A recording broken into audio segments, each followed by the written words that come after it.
Bom dia! Neste segmento vamos iniciar uma longa conversa sobre design de experimentos. Experimentos são caros e o design apropriado de experimentos faz com que você possa obter mais informação com menos esforço. Então, saber fazer um design correto de experimento é importante e vamos iniciar a conversa agora.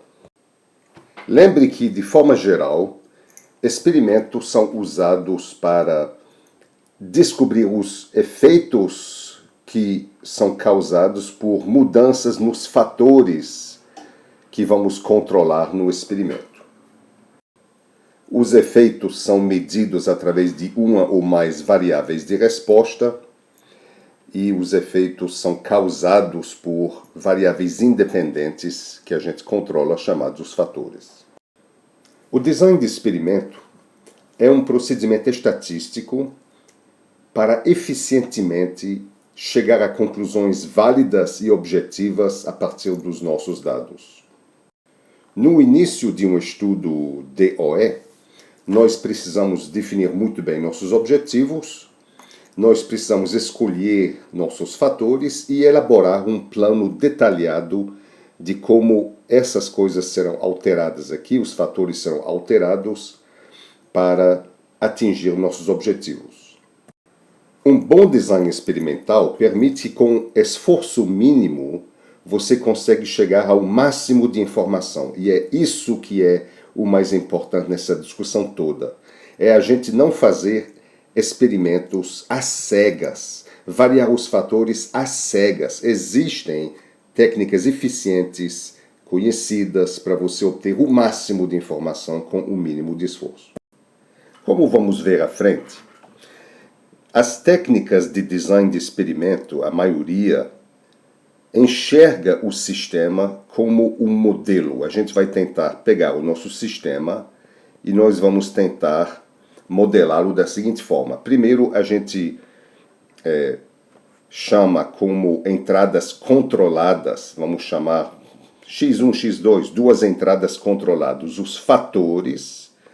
Aqui estão os fatores controlados. Existem algumas coisas que a gente não pode controlar, que a gente vai chamar cofatores.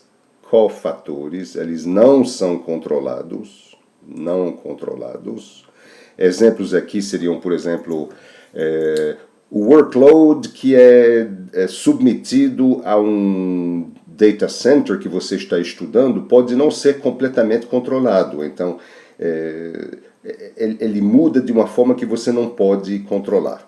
Você poderia ter num experimento de engenharia de software, por exemplo, a dificuldade da tarefa que vai ser dada aos programadores pode não ser completamente controlada.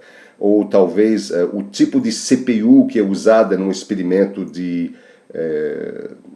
análise de desempenho, talvez você não tenha controle total sobre esse cofator, o tipo da CPU.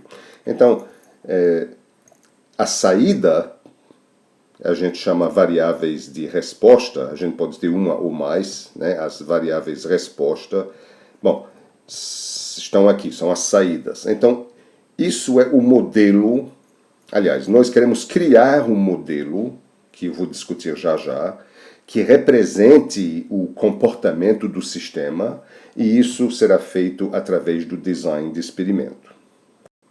Ao descrever mais na frente o tipo de design de experimento que a gente vai poder usar, nós vamos ver que os modelos que nós vamos criar são frequentemente modelos lineares ou modelos quadráticos. A gente vai ver já o que são essas coisas. Então, o modelo linear é o seguinte: através de experimentos, através de um experimento com vários tratamentos alterando os fatores, eu posso, supondo que eu tenha aqui apenas uma variável resposta e duas variáveis, dois fatores x1, x2, através de um experimento, eu posso estabelecer essa relação y igual a um termo constante mais algo relacionado com o primeiro fator, mais algo relacionado com o segundo fator, mais algo relacionado à interação entre os dois fatores. Esse termo aqui a gente chama o termo que captura o efeito de interação.